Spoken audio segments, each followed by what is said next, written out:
Assalamualaikum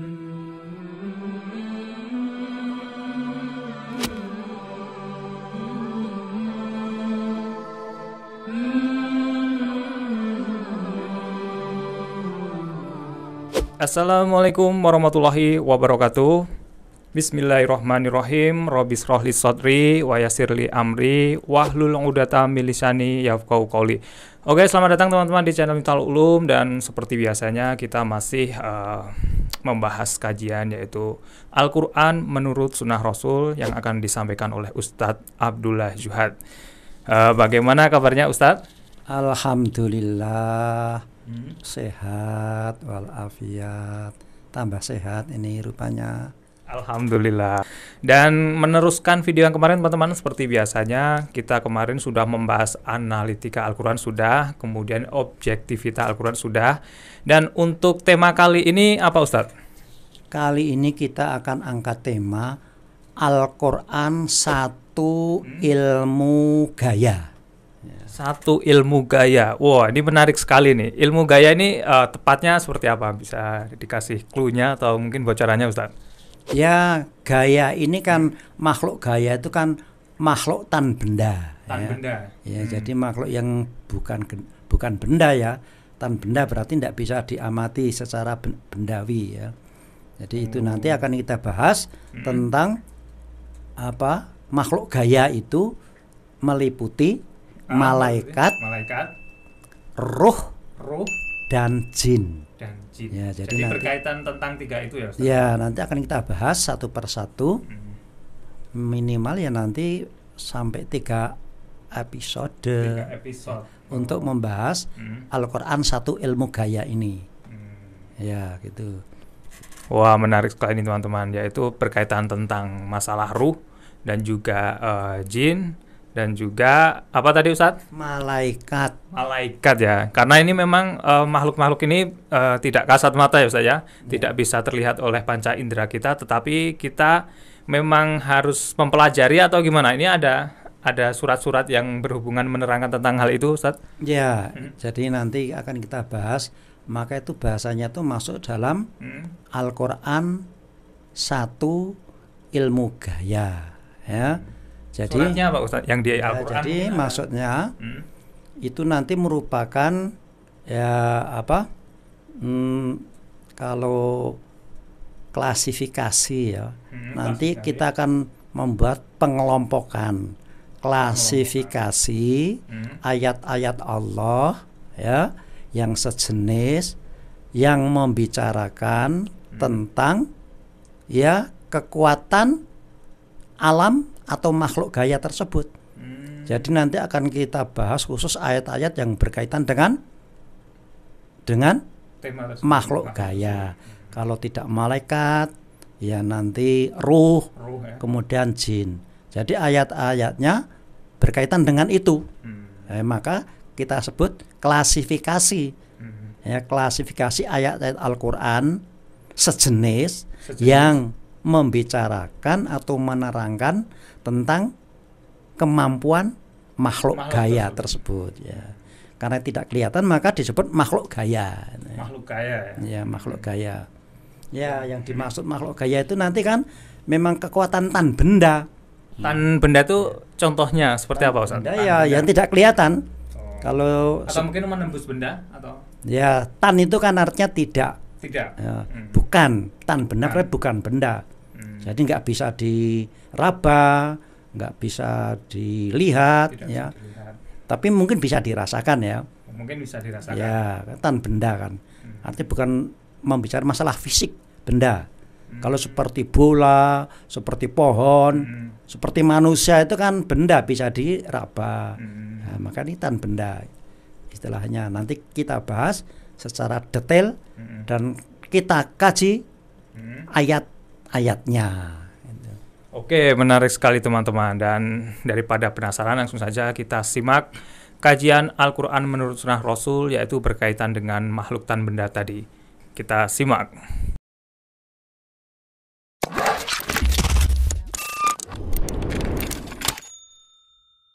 Assalamualaikum warahmatullahi wabarakatuh. Waalaikumsalam warahmatullahi wabarakatuh.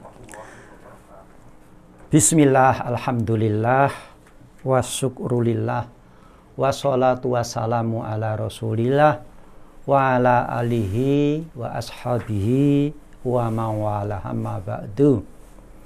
Jumpa lagi sobat, para kerabat dekat, peserta kajian Al-Quran menurut Sunnah Rasul di channel Miftahul Ulum, ya, untuk melanjutkan kajian Al-Quran bagi kalian yang mungkin belum pernah mengikuti sejak awal. Mungkin bisa nanti dalam channel Miftahul Ulum itu lihat playlistnya, ya. Playlistnya kan sudah 65, sekitar 65. Nah, malam ini mungkin yang ke-66, ya. Nah, untuk malam ini seperti yang tadi saya sebutkan di awal, tema kali ini adalah Al-Quran satu ilmu gaya, ya. Jadi kita akan membahas Al-Quran satu ilmu gaya, ya.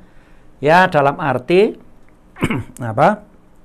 Al-Quran satu ilmu gaya ini merupakan, ya, klasifikasi ayat-ayat Al-Quran yang sejenis yang membahas khusus tentang atau terhadap kekuatan alam atau makhluk gaya, ya. Jadi makhluk gaya ini adalah kekuatan suatu makhluk yang tan benda, makhluk tan benda yang meliputi malaikat, ruh, dan jin.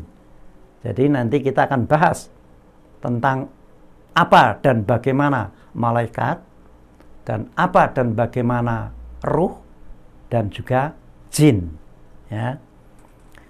Oleh karena itu akan kita awali dengan subtema yang pertama adalah tentang malaikat, ya. Nah, malaikat ini dalam kajian ini adalah termasuk salah satu makhluk tan benda, ya, yang bukan benda. Dalam Al-Quran nanti kalau kita buka-buka, di sana ada istilah atau kata atau terminologi malaikat, ya. Kata malaikat itu lebih dari 70 tersebar di berbagai ayat, ya, dalam beberapa surat.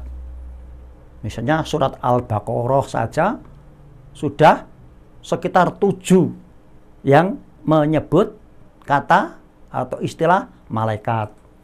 Juga nanti di surat Fatir, di surat Ma'arij, ya. Surat Ma'arij juga ada, juga di surat Al-Qadar. Jadi di berbagai surat, tersebar di berbagai surat itu nanti istilah malaikat itu ada sekitar 70 lebih. Maka nanti akan kita bahas, tentu saja tidak semua ayat, ya, mungkin 1 atau 2 atau 3 yang mungkin kita anggap paling signifikan terkait dengan tema ini, ya. Baiklah, sekarang kita awali dengan subtema pertama, ya. Jadi sekarang temanya kan Al-Quran, ya. Al-Quran satu ilmu gaya, ya. Al-Quran satu ilmu gaya, ya. Nanti akan kita bahas yang pertama itu nanti adalah malaikat, ya. Malaikat, ya, malaikat. Nanti yang kedua adalah tentang ruh, ya. Nanti yang ketiga adalah jin, ya, jin.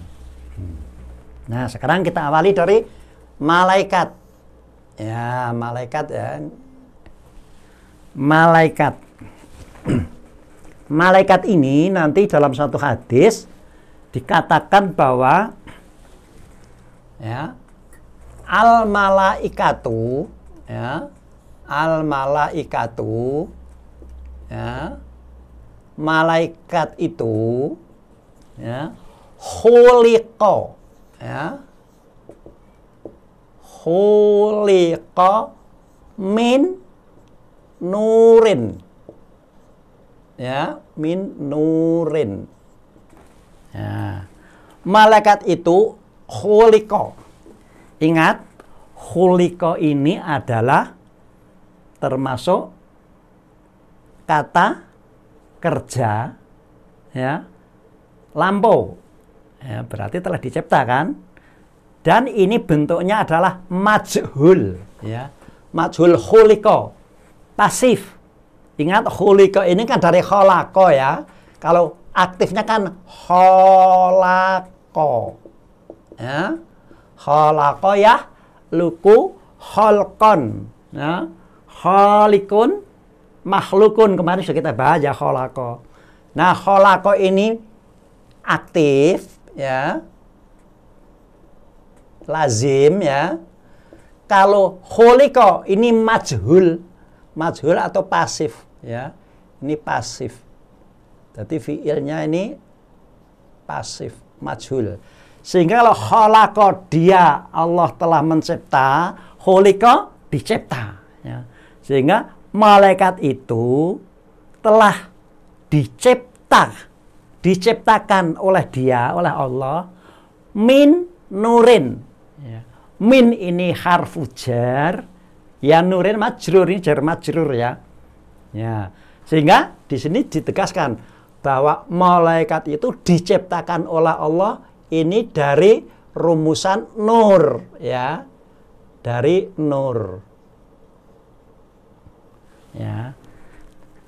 Tapi ingat, pengertian nur di sini adalah beda dengan nur dalam metodologi yang lalu, ya. Kalau metodologi itu kan nur itu kan ajaran Allah yang membuat kehidupan ini menjadi terang benderang seperti nur, seperti cahaya, ya. Tetapi kalau nur di sini merupakan lambang, ya, lambang, bukan nur dalam arti metodologi, ya, ajaran, tapi nur. Nah, Allah tidak menjelaskan rumusan nur itu dari apa, ya. Jadi malaikat itu diciptakan oleh Allah dari nur, rumusan nur, atau kalau mau diterjemahkannya dari cahaya, gitu, ya. Tapi apa bentuknya nggak dijelaskan, ya. Nah, ini penciptaan malaikat dari nur, ya. Nah, kemudian karena dia diciptakan dari nur, maka tentu saja mempunyai kemampuan gerak, ya, kemampuan gerak yang sangat luar biasa, ya. Malaikat ini dibanding dengan makhluk lain adalah punya kemampuan gerak yang sangat luar biasa, punya dimensi, lah. Dimensi kemampuan gerak itu bisa dikatakan dimensi, ya. Punya beberapa kekuatan yang punya dimensi sampai ratusan kali lipat, ya. Nanti sebagaimana ditegaskan oleh surat Al-Fatir misalnya, ya. Quran surat Al-Fatir, coba. Al-Fatir itu kalau tidak keliru adalah surat Fatir, ya. Surat Fatir, ya. Surat Fatir itu surat yang ke-35. Cek nanti, ya. Ayat yang pertama. Nah, coba Al-Fatir ayat pertama. Ya. A'udzubillahi minasyaitonirrajim. Alhamdulillahi, ya. Nanti alhamdulillahi, ya. Apa alhamdulillah kemarin, ya? Ya, bahwa saya itu menjadi penyanjung hidup menurut ajaran Allah. Nah, sekarang diartikan segala puji bagi Allah, ya. Ingat, alhamdulillah ini kan kelanjutan dari bismillah, ya. Ya, mudah-mudahan saya ini menjadi penyanjung hidup menurut ajaran Allah. Jadi yang kita sanjung, kita puji itu adalah ajaran Allah, ya. Menyanjungnya sesuai dengan ajaran Allah. Alhamdulillahi fatiris. Nah, di sini ada fatiris. Ya. Fatiris samawati, ya. Fatiris samawati wal ardi. Ya. Fatiris. Ingat fatiri ini juga dari fatoro, ya. Fatiri ini dari fatoro. Apa fatoro? Hah? Fatoro ini dia telah mencipta, hampir sama dengan kholako, ya. Fatoro, yaftaru, fatron, fatirun. Nah, jadi tapi ini fatiri. Kenapa fatiri? Ya, karena ini mengikuti ini ada jar majrur lillahi fatiris, ya. Ini ada harfu jarnya mengikuti hi Allah, maka ini aslinya fatirun, ya. Maka fatirun dia yang telah menciptakan, ya, fatoros samawati wal ardi, ya. Jadi Allah inilah yang telah menciptakan fatiris samawati wal ard, ya. Ya.